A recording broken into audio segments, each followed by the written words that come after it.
Halo semua, bagaimana kabar kalian hari ini? Semoga dalam keadaan sehat dan selalu dalam lindungan Tuhan Yang Maha Esa. Seperti biasa nih, sebelum masuk ke ceritanya, Mimin mau ingatin buat kalian untuk tekan tombol subscribe. Dan tekan tombol loncengnya terlebih dahulu, biar nggak ketinggalan video-video terbaru dari channel ini ya. Selagi nonton, bisa kalian sempatkan tekan tombol like dan tinggalkan komen kalian di bawah. Biar makin rame video kita yang satu ini. Disclaimer, untuk para subscriber channel Storytime, cerita ini hanya karya fiksi. Segala tindakan yang ada dalam ceritanya hanyalah imajinasi semata. Kami tegaskan bahwa video ini tidak bermaksud mendorong atau mempromosikan tindakan kekerasan dan tindakan berbahaya apapun. Dimohon untuk kalian dapat memahaminya dengan baik. Tanpa menunda dan banyak basa-basi, langsung masuk ke ceritanya. Cerita kita lanjutkan. Di pembahasan terakhir, Yu Seol telah berhasil mengalahkan Tang Ha. Chunmyung memberikan penawarnya dan dia meminjam pedang Baekjun. Baekjun penasaran dengan apa yang akan Chunmyung lakukan. Chunmyung hanya menoleh ke arah Tang Wei mengatakan, ia hanya akan memberikan hadiah. Chunmyung mengetuk gagang pedang bunga plumnya. Chunmyung bergumam tidak. Lebih tepatnya, ia akan meneruskan hadiah yang dititipkan padanya. Arena menjadi sangat sunyi. Chunmyung berjalan ke arah arena, meraih dari balik bajunya yang berupa kain untuk membuat perutnya terlihat membesar dan membuangnya.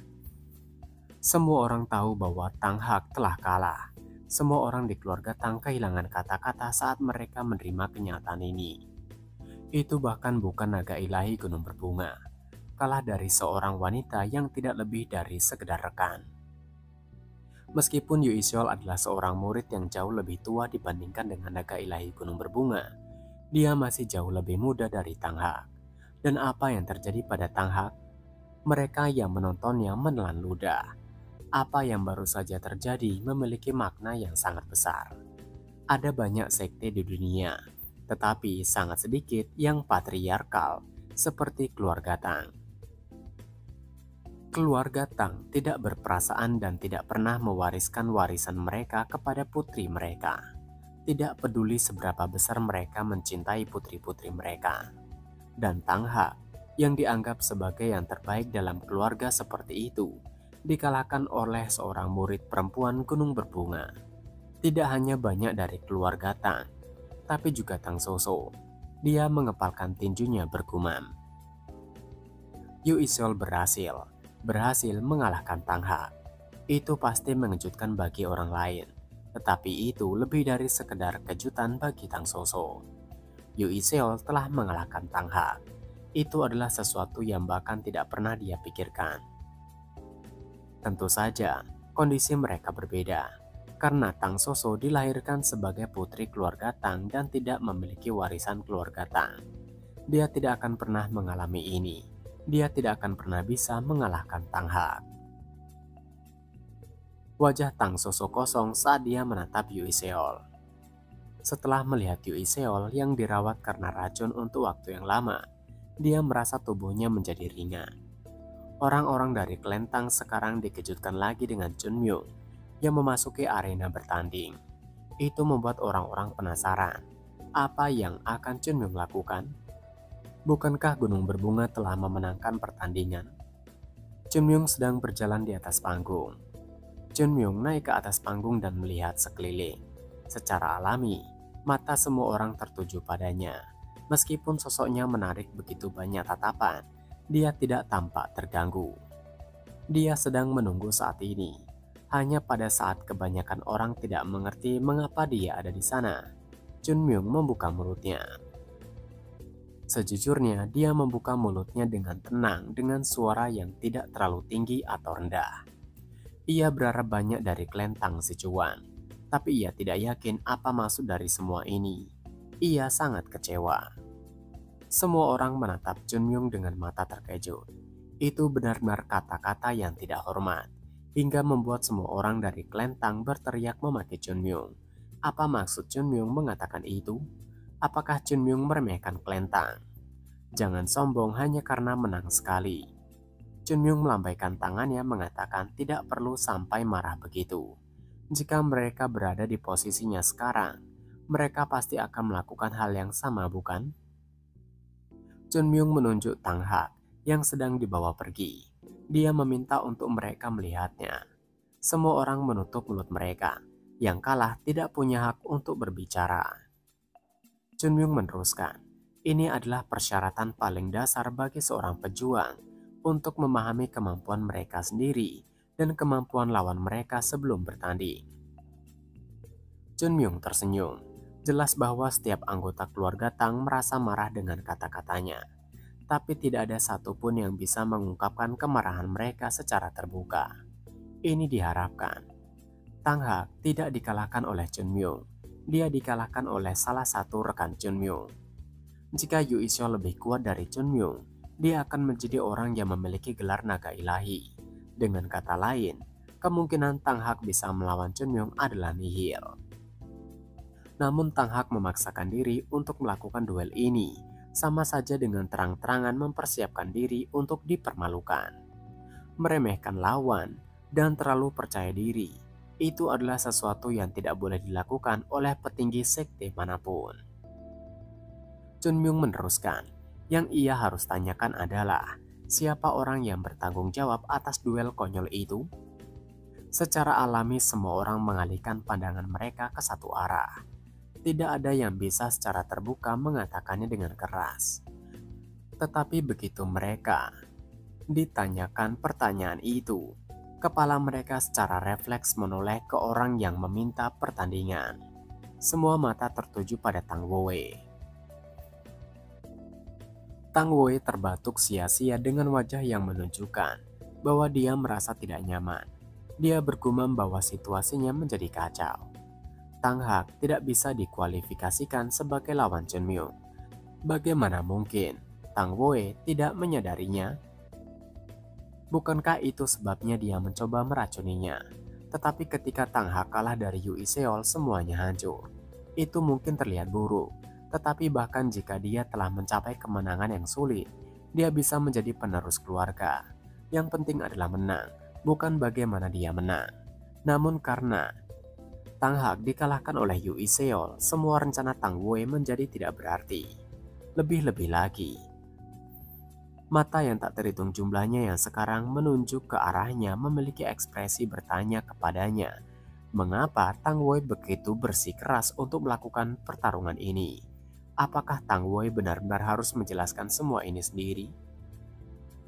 Apakah semuanya akan baik-baik saja jika terungkap bahwa dia telah meracuni Chun Myung, bahkan sebelum pertandingan untuk menang? Seolah-olah dia bisa mengatakan itu. Sekarang dia harus menanggung ini. Tanpa berpikir, tanpa memahami kemampuan cucunya, dia sekarang dipaksa menjadi idiot yang dicaci maki oleh naga ilahi gunung berbunga. Tang Wei menatap Chun Myung, menekan amarah yang akan meledak kapan saja. Dia ingin melompat ke sana dan mencabik-cabik Chun Myung, tapi yang bisa dia lakukan hanyalah menatap. Karena dia tidak tahan mendengar berita yang beredar bahwa seorang tetua dari keluarga Tang telah menyerang murid yang lebih muda dari sekte lain. Dia memerintah dalam kemarahannya. Chun Myung menghela nafas dan tersenyum ketika menatap Tang Wei mengatakan, ternyata tetua Tang Wei yang bertanggung jawab atas duel itu. Chun Myung yang menekan kata tetua memiringkan kepalanya. Dia meneruskan, tapi itu aneh. Ia mendengar bahwa kelompok tetua keluarga Tang biasanya memberikan nasihat kepada kepala keluarga. Tapi bagaimana mungkin seseorang yang bahkan tidak mengetahui kemampuan cucunya sendiri dan lawannya memenuhi syarat untuk memberikan nasihat kepada kepala keluarga? Dan kepala keluarga yang bertanggung jawab pada sekte Gunung Berbunga akhirnya menang dan duduk damai di sana. Jadi sekarang siapa yang harusnya dinasehati? Tidak dapat mengendalikan amarahnya lagi, Tang Wei akhirnya kehilangan ketenangannya memaki Chun Myung. Chun Myung terlalu berani. Chun Myung menghela napasnya lagi mengatakan, elder atau tetua adalah gelar yang bermartabat. Itu berarti Tang Wei adalah penasehat yang bijak, menggunakan wawasan yang telah Tang Wei kumpulkan selama bertahun-tahun untuk membantu kepala keluarga melihat hal-hal yang mungkin terlewatkan olehnya. Seorang kepala keluarga dengan tetua yang bijak akan sangat bergantung pada mereka saat memimpin keluarga Tang. Tapi tetua keluarga Tang saat ini sepertinya kebalikan dari itu. Mereka hanya beban bagi kepala keluarga Tang. Tidak dapat menyimpannya lebih lama lagi. Tang Wei berbicara dengan dingin. Untuk Chun Myung jaga mulutnya. Kesabarannya ada batasnya. Namun Chun Myung yang mendengar ini menunjuk ke Tang Wei bukannya takut. Dia tersenyum mengatakan, bukankah mereka lihat? Tidak ada wawasannya sama sekali. Tang Wei bahkan tidak tahu siapa yang mentolerir kesombongan siapa. Apakah Tang Wei tahu mengapa itu terjadi? Itu karena Tang Wei lemah. Mata Tang Wei melebar. Dia pada akhirnya memaki Chun Myung. Chun Myung melanjutkan cibirannya. Tang Wei lemah hingga tidak bisa mengenali seberapa kuat lawannya. Dan Tang Wei pikir dirinya bisa memberikan nasihat pada kepala keluarga Tang. Penghinaan ini tidak akan terjadi jika para tetua tidak memaksakan duel ini. Dan kepala keluarga bisa melakukan rencananya dengan lebih cepat. Ini adalah akibat dari mendengarkan tua Bangka Pikun yang tidak tahu apa-apa. Diajak dengan kata-kata itu, membuat Tang Wei memerah. Urat-uratnya menegang berteriak memakai Chun Myung lagi. Saat itu, terdengar suara Tang Gunak dengan rendah memanggil Chun Myung dengan sebutan gelarnya. Dia meminta untuk Chun Myung menjaga lisannya. Tang Wei adalah tetua dari keluarga Tang. Chun Myung menoleh ke arah Tang Gunak dan tersenyum sembari berbicara lembut. Kepala keluarga Tang terlalu baik. Chun Myung dengan sengaja berseru keras dan kemudian berbicara dengan ekspresi dingin. Bahkan dengan semua beban yang tidak berguna ini menempel padanya seperti benalu, Tang Gunak masih memperlakukan mereka seperti tua. Tang Wei melompat dari tempat duduknya mengatakan, ia telah muak dengan kesombongan Chun Myung. Apakah Chun Myung pikir ia akan terus menahan diri? Dengan nada malas dan tatapan malas pula, Chun Myung mengatakan, lihatlah, tidak ada wawasan dan kebijaksanaannya sama sekali. Tang Wei bahkan tidak sadar ia tidak pernah mengatakan untuk Tang Wei menahan diri. Dan tetua dari keluarga Tang Pikun seperti itu. Tang Wei benar-benar marah sekarang. Dia bernafas tersengal seolah emosinya siap meledak. Chun Myung menatap lurus ke arah Tang Wei mengatakan buktikan. Buktikan bahwa Tang Wei pantas menjadi tetua di keluarga Tang. Tang Wei tidak sabar menanyakan bagaimana. Namun sebelum kata-katanya selesai dia berhenti dan bergumam. Apakah Chun Myung mencoba membuatnya mengatakan bagaimana cara membuktikannya di depan semua orang? Chun Myung sudah menangkap apa yang dikatakan Tang Wei walau hanya setengah. Dia menanyakan, apakah Tang Wei menanyakan bagaimana cara ia membuktikannya? Itu mudah saja. Bukankah dari tadi Tang Wei mengatakan menahan diri? Kata-kata itu hanya bisa dikatakan oleh orang yang lebih kuat. Jika begitu, buktikan ucapannya. Jika tetua Tang Wei mengalahkannya dalam duel, maka Tang Wei memiliki wawasan yang baik. Dan jika ia menang, dapat membuktikan bahwa Tang Wei tidak berguna. Untuk sejenak arena menjadi sunyi sepi. Murid Gunung Berbunga terutama Baekhyun lah yang terkejut. Di saat berikutnya, suara tawa Tang Wei terdengar. Dia tidak bisa menahan rasa superiornya menanyakan, apakah Chun Myung ingin berduel dengannya? Chun Myung telah sedikit terkenal dan menjadi sombong. Chun Myung berani menantangnya, seorang Great Elder dari keluarga Tang. Chun Myung menarik nafas dalam-dalam. Dia mengatakan dengan cibiran. Ia tahu pendengaran Tang Wei tidak terlalu bagus karena sudah tua dan bau tanah. Tapi sulit baginya untuk terus mengatakan hal yang sama berulang-ulang. Jadi, apakah Tang Wei mau? Tang Wei menggigit bibirnya, tapi memikirkannya itu mungkin yang terbaik.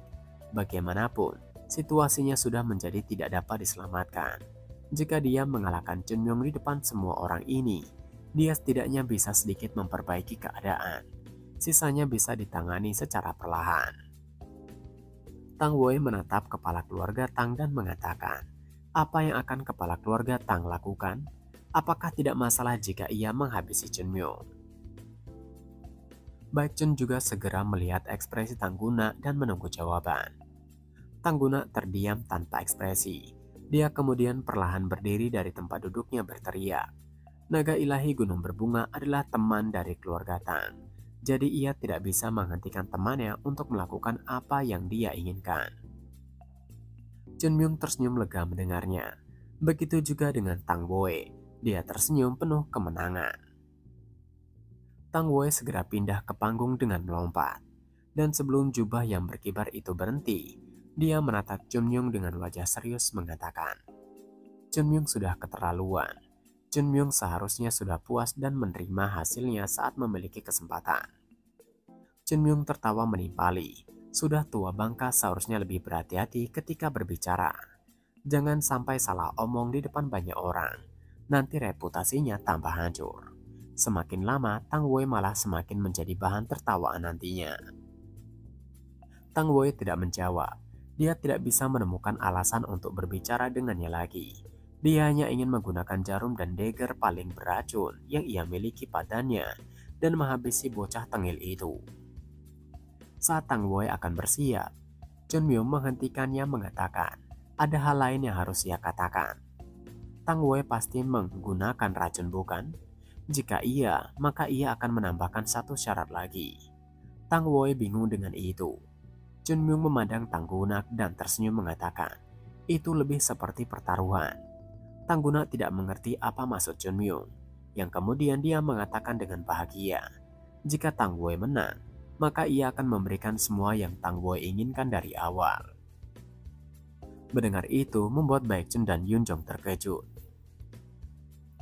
Chun Myung meneruskan, gunung berbunga juga akan meninggalkan keluarga Tang dan tidak akan pernah kembali ke tempat ini, dan bocah yang tidak pintar sebelumnya, Tang Hak, akan ditunjuk sebagai penerus kepala keluarga Tang seperti yang Tang Wei inginkan. Bahkan Tang Wei juga terkejut dengan pernyataan Chun Myung. Dia menanyakan, apakah Chun Myung sudah gila? Chun Myung tersenyum santai mengatakan untuk tidak mengkhawatirkannya. Ia masihlah waras, tapi mereka juga perlu mengubah keinginan dari pihaknya. Jika ia menang, Chun Myung berhenti sejenak. Dia mengingat wajah juniornya, Tang Bo, dan bergumam untuk tidak tersenyum padanya seperti itu. Ia hanya melakukan hal itu untuk menepati janjinya. Chun Myung melanjutkan, jika ia memenangkan duel, maka bubarkan Dewan Tetua dan Tang Wei mundur dari posisinya. Kepala keluarga Tang tidak butuh penasehat yang tidak berguna seperti mereka para tetua. Suara dingin menusuk semua orang yang ada di sana. Yang pertama bereaksi adalah Baek Chun. Dia segera berbalik ke arah Tang Gunak menanyakan, apakah hal seperti itu sudah Chun Myung bicarakan dengan Tang Gunak sebelumnya? Tang Gunak tersenyum sangat canggung ketika mengatakan, ia juga baru mendengarnya. Baek Chun langsung terdiam, tidak bisa mengatakan apapun. Yang kemudian dia berteriak, lalu mengapa Tang Gunak tidak menghentikannya? Tang Gunak dengan bingung mengatakan ia pikir Chun Myung memiliki rencananya sendiri. Baek Chun berbalik melihat Chun Myung mengatakan, hal gila apa yang akan Chun Myung lakukan sekarang? Yun Chong menimpali, mungkin Chun Myung jadi gila karena makanan di Sichuan terlalu pedas. Sedangkan Yu Seol yang sedang memulihkan dirinya menatap Chun Myung bergumam, dasar monster gila. Dan chapter pun berakhir. Nah, itu tadi adalah pembahasan manhwa, kembalinya Sekte Gunung Berbunga part ke-85.